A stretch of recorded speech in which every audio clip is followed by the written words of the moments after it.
साथियों, जय भीम, जय मूल्यवासी। मैं Harish Maurya, peoples party of India democratic से। साथियों, आप देख ही रहे हैं कि अब लोकसभा चुनाव हमारे बिल्कुल नज़दीकी हैं और राजनीतिक दल सक्रिय भी हो गए हैं। इसी प्रकार से हमारे बीच में SC ST OBC और कन्वर्टेड माइनॉरिटी जो है उसका प्रतिनिधित्व करने वाली पार्टी peoples party of India democratic भी आज 22 प्रदेशों में पूरे काम कर रही है। साथियों, उत्तराखंड की अगर बात करें, क्योंकि मुझे पार्टी की तरफ से पूरे उत्तराखंड की जिम्मेदारी दी गई है, प्रदेश उपाध्यक्ष हूँ साथियों। तो अपने पूरे उत्तराखंड के मूल निवासी साथियों से सभी से अपील करना चाहता हूँ कि दोस्त और दुश्मन की पहचान बहुत ज़रूरी है। जिस प्रकार से लंबे समय से उत्तराखंड में कांग्रेस और बीजेपी की सत्ता रही और लगातार जब से उत्तराखंड बना तब से ये फांसीवादी सरकारें SC ST OBC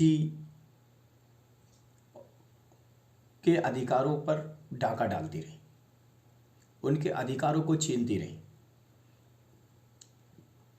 और इन्होंने आज उसी का बिल्कुल आप देखेंगे कि साफ दिखता है कि 70 विधानसभाओं में से आज OBC का एक भी विधायक नहीं है। लोकसभा में लोकसभा सीट पर कोई OBC नहीं है। आज SC ST भी कुछ सीटें सुरक्षित सीटें हैं तो वो संविधान की देन है, क्योंकि वो हमारे पुरखे बाबा साहब अम्बेडकर ने संविधान में लिख दिया और वो सुरक्षित सीटें हो गई जहां SC ST आज है। तो साथियों, OBC की बात करें, जैसे उत्तर प्रदेश में 27% का आरक्षण है, मगर उत्तराखंड में 14% दिया जाता है। उसमें भी जो असंवैधानिक है क्रीमी लेयर उसको लगा देते हैं। साथ ही क्षेत्र घोषित कर दिया है OBC का, जिसमें इन्होंने क्या किया कि जब क्षेत्र घोषित कर दिया तो ऐसा क्षेत्र घोषित कर दिया जहां इनके लोग बड़ी संख्या में रहते हैं और उन्होंने OBC का सभी जो आरक्षण है, जो रिजर्वेशन है, उस पर इन्होंने डाका डाला और उनके अधिकारों को छीना। आज 70 विधानसभाओं में मैक्सिमम 35 विधानसभा है जो पर OBC बाहुल क्षेत्र है। बाकी उत्तराखंड में SC ST OBC पूरे प्रदेश में मिलता है 70 विधानसभाओं पर, मगर 35 विधानसभाओं पर बड़ी संख्या में पाया जाता है। फिर भी OBC को राजनीतिक अधिकार नहीं। क्योंकि जो फांसीवादी सरकारें हैं ये क्या करती हैं कि OBC को देखती हैं कि अगर कोई बुद्धिजीवी वर्ग है का कोई व्यक्ति है या फिर इस तरह के तीतर पालती हैं, ऐसे OBC SC ST ऐसे लोगों को चुनती हैं जो व्यक्तिवाद के लिए काम करते हैं और पैसे के लिए काम करते हैं, जो समाज को बेचने का काम करते हैं, समाज के दलाल होते हैं। इस प्रकार से वो जिस तरह से एक शिकारी अपने तीतर को पालता है और उसको दाना डालता है और तीतर उसके इशारे पर काम करता है। शिकारी क्या करता है, वो जो तीतर को जंगल में छोड़ देता है और दाने डाल देता है। तीतर अपनी भाषा में अपने समाज के लोगों से कहता है कि आओ भैया दाना खाओ। इस प्रकार से अन्य जो तीतर जंगल में होते हैं वो आते हैं और दाना खाना शुरू कर देते हैं। वो ये सोचते हैं कि ये जो बुला रहा है हमारा भाई है, हमारा अपना है, हमारा दोस्त है, और चला जाता है। मगर शिकारी देखता रहता है और उन पर जाल डाल देता है। बाकी जो जाल शिकारी जो तीतरों को पकड़ता है तो उसमें से उस तीतर को हटाकर अलग अपने पिंजड़े में रख लेता है, बाकी तीतरों को हलाल कर देता है और उसकी जो खुराक थी दाना डालने की, जो उसको दाना डालता था उसकी संख्या दुगनी कर देता है, भैया और मेहनत से खाओ। क्योंकि वो अपने समाज के नाम पर अपने लोगों को बलि चढ़वाता है। ये उत्तराखंड में भी इसी प्रकार का सिस्टम है। SC ST OBC समाज के कुछ दलाल और कुछ ऐसे स्वार्थ के लिए, सुप्रीमोवाद के लिए काम करने वाले इन फांसीवादी सरकारों की गुलामी करते हैं साथियों, जिसके कारण ये समाज, भोला भाला सीधा साधा पूरा मूल निवासी समाज, उनको चेहरों को देखकर उनके साथ में जहां वो कहते हैं उन फांसीवादी सरकार को वोट डालते आए हैं और डाल देते हैं, जिसके कारण वो जागरूक नहीं है और उनकी अधिकारों को ये सरकारें लगातार छीनने का काम कर रही हैं।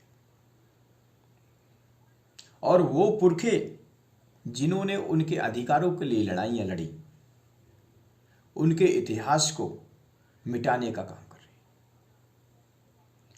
तो आज देखिए, भारत रत्न बाबा साहब अंबेडकर, अभी की जल्द ही घटना है, जिन्होंने संविधान लिखा, संविधान निर्माता बाबा साहब अंबेडकर का एक पार्क है रुद्रपुर ऊधम सिंह नगर में। मेन मार्केट ऊधम सिंह नगर में है। ठेली के कुछ ठेली लगाने वाले, फल लगाने वाले, वहीं पर गांधी पार्क है, साइड से उसके किनारे किनारे ठेली अपना जीवन यापन करते हैं, उससे ठेली लगाकर वो अपना जीवन यापन करने के लिए वहाँ रोजगार करते हैं। तो वो जो ठेलियाँ लगाते हैं, अच्छी खासी वहाँ जगह पर वो लगाते थे, मगर इस फांसीवादी सरकार ने क्या किया, अंबेडकर पार्क को चुना और उन सभी को अंबेडकर पार्क में ठेलियाँ खड़ी कर दी। जो अंबेडकर पार्क की उन्हें सौंदर्यीकरण कराना चाहिए, उसकी सुरक्षा करनी चाहिए, संवर्धन करना चाहिए, और ऐसे महापुरुष जिनका पार्क है उनका सम्मान करना चाहिए, मगर इस फांसीवादी सरकार ने उसको खंडित करने का काम किया, उसमें डेली गंदगी करने का काम किया। क्यों? क्योंकि वो ठेलियाँ होती हैं तो गंदा खाना होता है, पानी होता है, जब गंदगी वहाँ हो जाती है। कोई भी सौंदर्यीकरण का कोई काम नहीं। आज पूरे उत्तराखंड में पर्यावरण के नाम पर कुछ भी नहीं। जो प्रदेश, हरित प्रदेश, इतना सुंदर प्रदेश है, आज उस प्रदेश में रुद्रपुर जैसी जगह में कीचड़ और पर्यावरण को लेकर बिल्कुल भी काम नहीं है। आज पूरे प्रदेश में गंदगी के भंडार लगे हुए, विकास के नाम पर सिर्फ इसी पूरे उत्तराखंड के मूल निवासियों को ठगने का इस सरकार ने काम किया। साथियों, तो आज इसी लोकसभा चुनाव में peoples party of India democratic भी पूरे उत्तराखंड में अपने प्रत्याशी को उतारेगी और उसके प्रत्याशी चुनाव लड़ेंगे। साथियों, peoples party of India democratic पूरे भारत में काम कर रही है, क्योंकि peoples party of India democratic अपने पुरखों की विचारधारा पर चलने वाली पार्टी है। बाबा साहब फुले साहब और जगदेव बाबू के विचारों पर चलने वाली पार्टी है, क्योंकि जगदेव बाबू ने कहा था कि जिसकी जितनी संख्या भारी उसकी उतनी हिस्सेदारी। तो आज जिसको जितनी संख्या में रहता है उसको उतना अधिकार मिलना चाहिए। आज भारत के अंदर पहली ऐसी पार्टी है जो ओबीसी को नीचे से लेकर एक वार्ड मेंबर से लेकर संसद तक उसको उसकी संख्या के आधार पर अधिकार देने वाली पार्टी है।